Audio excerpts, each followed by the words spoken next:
Hi, and welcome to our first episode of In Focus, a series brought to you by the World Economic Forum's network of the Global Future Councils. I'm your host, Leah Weibel, joining you from the Forum studio in Geneva, Switzerland. In this series, our goal is to highlight cutting-edge and complex ideas, transformative solutions addressing the world's most pressing challenges, and to share profound insights from members of the network of the Global Future Councils. What if you could have access to the brightest minds in the world? They could address the most pressing issues from AI and space to climate change and energy transition. But that's not all. The whole network amplifies conversations around urgent topics, bringing together diverse perspectives from academia, business, civil society, public figures, and other stakeholders. This is what the network of the Global Future Councils is all about. In this first episode, we are going to talk about the air we breathe, the vital essence of life. Yet, its quality is under constant threat from pollution. Air pollution may be invisible, but its impacts are profound and far-reaching. It's a silent killer. The World Health Organization estimates that 9 out of 10 people breathe air containing high levels of pollutants, resulting in 7 million deaths per year. Research shows that out of the 36 highest emitting countries, 20 are among the least affected by climate change. Meanwhile, 11 of the 17 countries with the lowest greenhouse gas emissions are among the most vulnerable to climate change. From jeopardizing our health to amplifying climate change, addressing air quality is crucial for our well-being and the sustainability of our planet. I am delighted to welcome 3 inspiring members of our Global Future Council on Clean Air, who will discuss why clean air matters and how we can collectively work towards cleaner air. Allow me to introduce Tolu Oni, clinical professor in global health at the University of Cambridge and founder of the initiative Urban Better, through which she is pioneering collaborative efforts with city leaders and communities to transform urban spaces into healthier environments. Iyad Kerbeck brings unparalleled expertise on this topic as Director of Air Quality at C40 Cities, an organization which is collaborating with cities on air quality, climate, and public health initiatives. The discussion will be moderated by Arunabha Ghosh, a trailblazing leader in public policy and sustainability in Delhi, India, where he is the founder and CEO of the Council on Energy, Environment and Water, a top-tier policy research institution in Asia and among the world's leading 20 climate think tanks. Arunabha, the floor is yours. Thank you, Leah. I'm Arunabha Ghosh, your host for today's deep dive on clean air. And I'm going to dive straight in with 2 of our council members, Tolu Oni and Iyad Kerbeck. Tolu, may I start with you first? Tell us, why is air pollution such a big problem? The WHO says 99% of the world's population breathes air that doesn't meet its standards. Why is it so?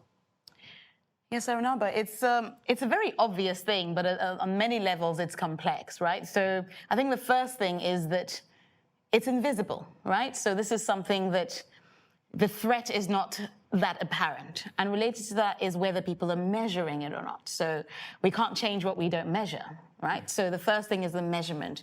I think the second really critical reason is that a significant reason why it's so critical is that it impacts health.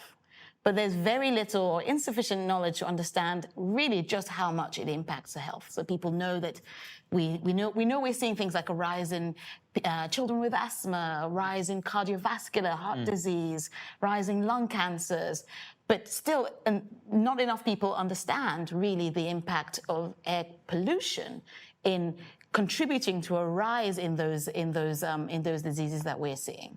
So they see the effects, they don't understand the cause. But Iyad, are all cities across the world affected evenly? Yeah, so Arunabha, the statistic you noted is stunning. 99% of people exposed to poor air quality. And the World Health Organization estimates 1 person in every 13 minutes is dying from air pollution. And Tolu described some of the myriad of the additional health effects from air pollution, from new cases of asthma that affect health over an entire lifetime, to lung cancer, to neurological effects. So this is a major stress on health systems in cities.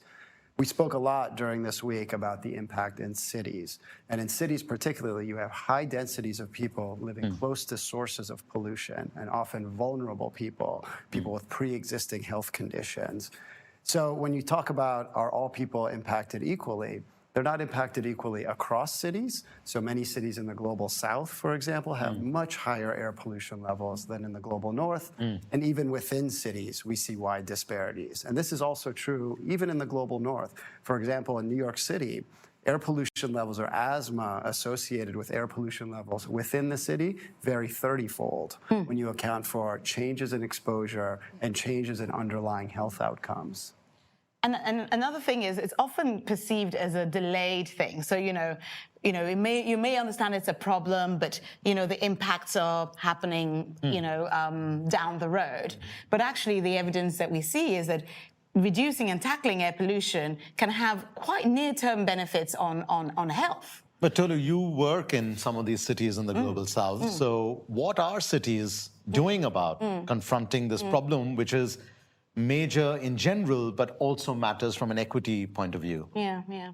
So I would say four things, right? The first thing is around measurement, right? In a lot of cities I work predominantly in cities in countries across the African continent, and the measurement has been entirely insufficient, and that's relevant because it's one of the fastest growing regions. It's got the youngest population, so it's the youngest continent.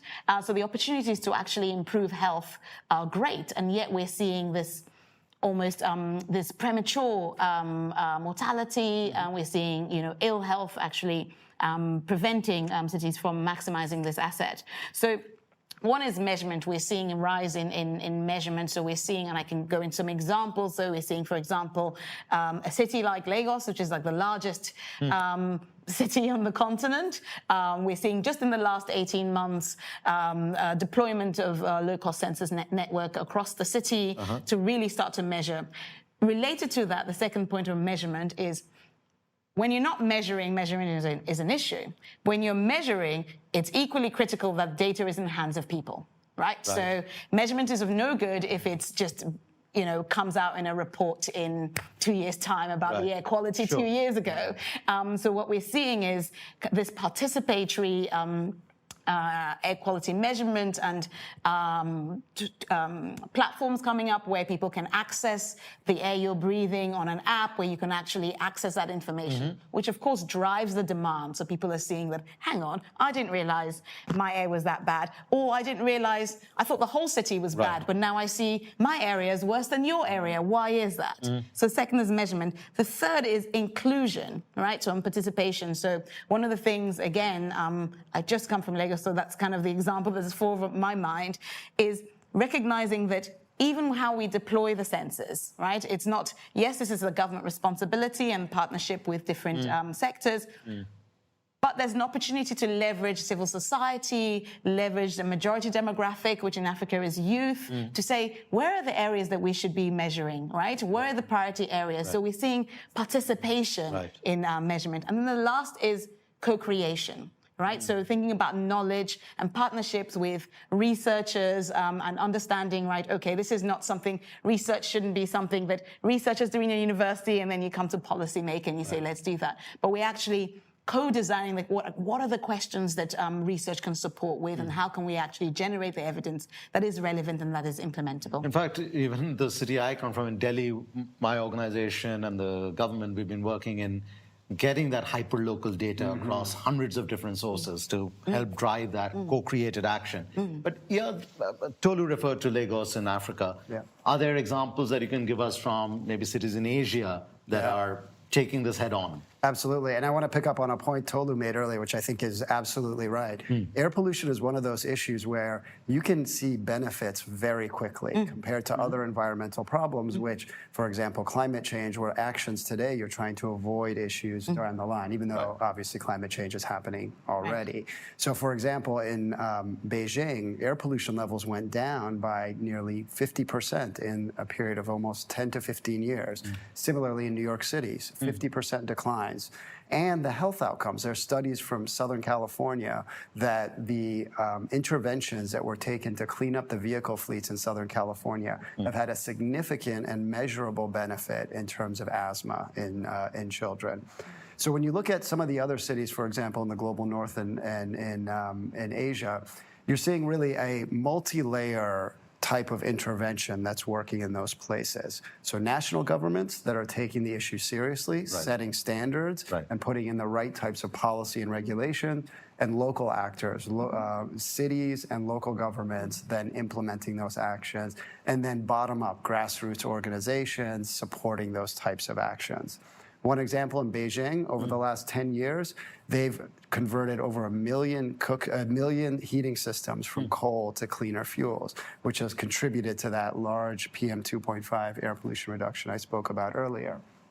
Other places, like London, they've really taken transport sources and made that a priority for the city. So really going back 10 years, starting by addressing congestion in the city, implementing a low emission zone to address freight-related emissions, all the way till last year, they have what's called an ultra-low emission zone, the largest in the world of a vehicle restriction that only lets the cleanest vehicles into the city without charging them, and then creating the zero-emission investments to support public transport, support walking, and zero-emission vehicles. I think what both of you are highlighting is that this is an eminently solvable problem, right? That if you measure and you empower and work together between communities and governments, you can get it done.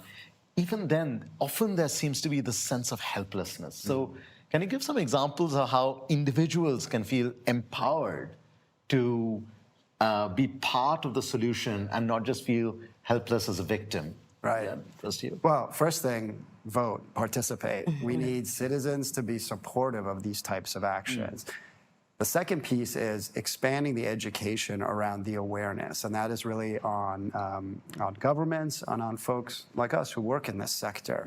What we found in a lot of polling, while some people might know that air pollution is bad for you, they may not understand what are the sources of air pollution that are causing harm and what are the solutions that they need to be supporting. So I think that level of expanding education, expanding civic participation to support these types of measures.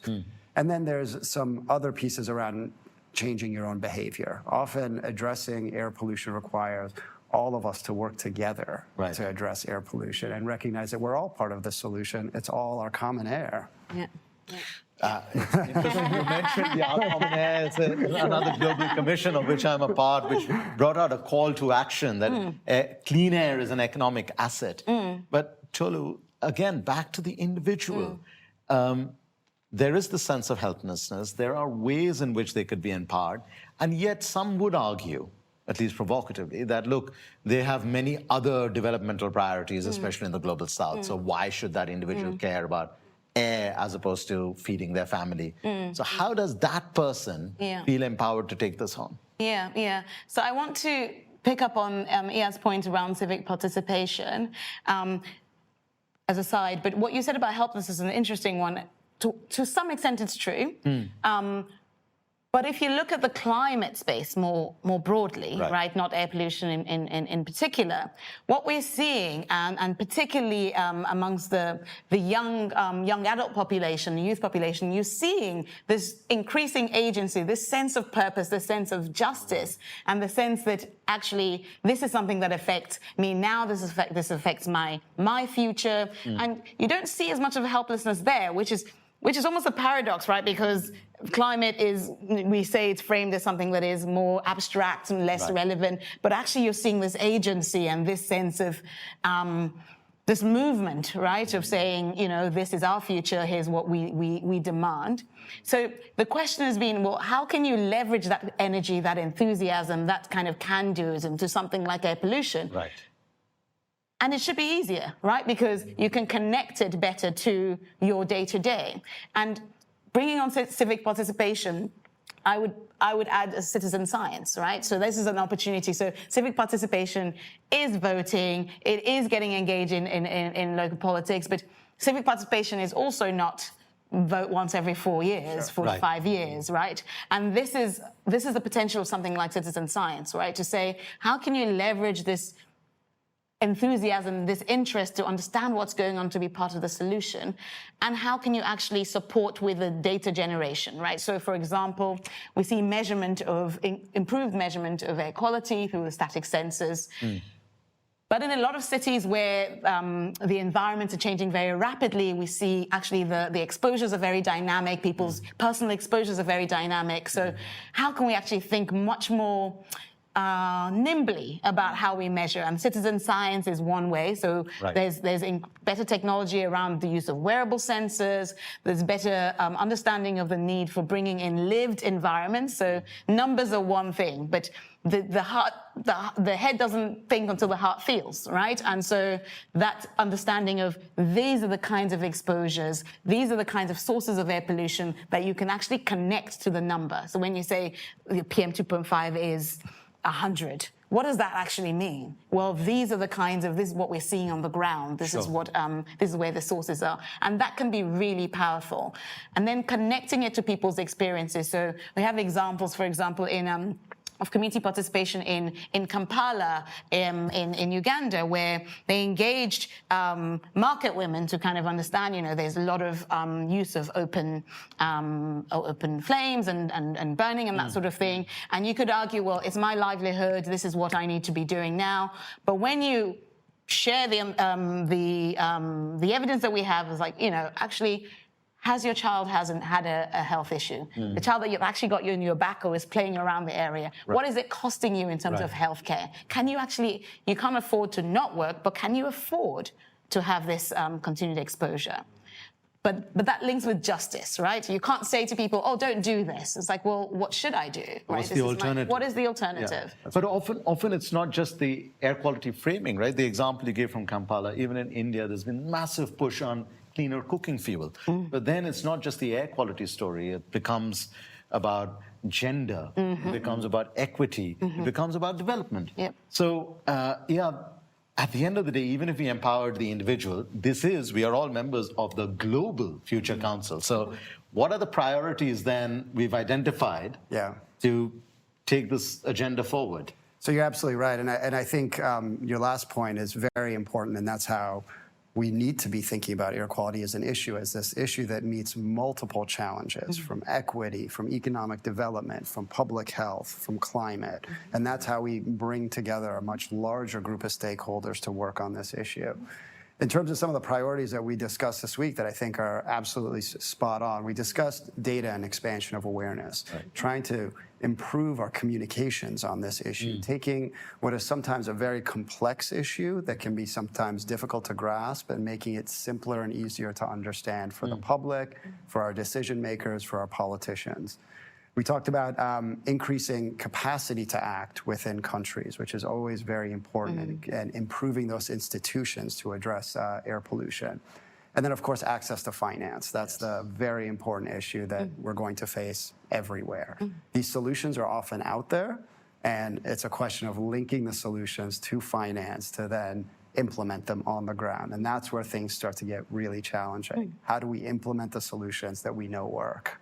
Are there any other priorities that Well, I think the other is specifically the issue of black carbon, right? So this is an emergent issue where we know this in terms of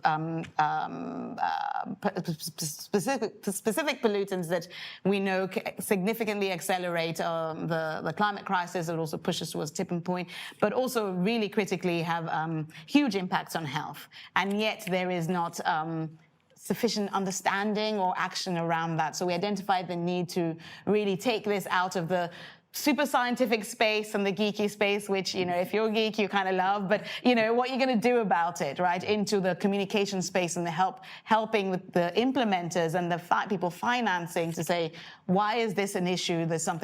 Why is this neglected and what can we do about it? And there's also this kind of cities index that we're developing, Yeah, which yeah. is, again, not looking at just the pollution, but the policies. Policies, yeah. Right? And the equity dimension, so it's, again, not just a finger pointing. Yeah. So how do cities empower themselves by saying, I know I have a problem, but this is how I plan to solve it. I need your help. Yeah, and related to that, understanding the importance of shared learning, right? So given the urgency of this, a lot of cities, actually get to the point of, we're measuring, we see this as urgent, we actually get the intersectoral governance and collaboration in place, and now we want to look for projects based on what our priorities are. Yeah. And I'm finding that a lot of the cities are still starting from scratch and kind of trying to devise it. At the same time, there's a lot of information out there. So one of the things that the Global Future Council is doing is looking at clusters of cities as part of the cities index to say, okay, it may be the city next door to you, in a country next door to you, or it may be a city in a different continent, that says actually is similar in terms of developmental stage, in terms of population density. These are some of the policies and some of the initiatives that they've tried in these different sectors, so that you actually can get a sense of what has worked and what hasn't worked, and also linking that to the finance stream of saying, okay, how can we make sure that when cities find these projects, that the financing is there, and particularly, because you mentioned development a couple of times, particularly the development finance that is actually there to do this work. And as we close off, I think one of the things is, if you could reflect on how does that finance flow to the city level administrators and not get stuck somewhere in either. That's right. So it's about creating viable, bankable projects that are ready to be deployed, and then working to then identify what are the right financial tools and mechanisms to get that money flowing and get those projects off the ground. There is a wealth of projects that are ready to go in many cities to improve air quality. We heard a great example this week about brick kilns in Pakistan that could produce huge air quality and public health benefits, but is currently held up because of a lack of finance. And so I think it is a big effort and a big need of this community to figure out how do we flow that finance to cities. We're out of time, but I just wanted to highlight once again that during this conversation, someone somewhere in the world has died because of air pollution. And we can't forget that it is our lived reality that is the challenge we confront as individuals. But as both Tolu and Iyad have highlighted, there is also a global solidarity behind this. It's a solvable problem. It's the individuals connected to the cities, cities connected to their national governments, and national governments connected through a global network of financial institutions, networks like C40, academic institutions, civil society organizations that can take on a challenge that we all face and solve it. That is the future of clean air. Thank you. Arunabha, Tolu, and Iyad, this was such a powerful message. Thank you so much. It's clear that achieving cleaner air requires collective action, from individuals to governments, communities to global networks. This was the first episode of In Focus. If you want to learn more about the Global Future Councils, please check out our webpage. Until next time.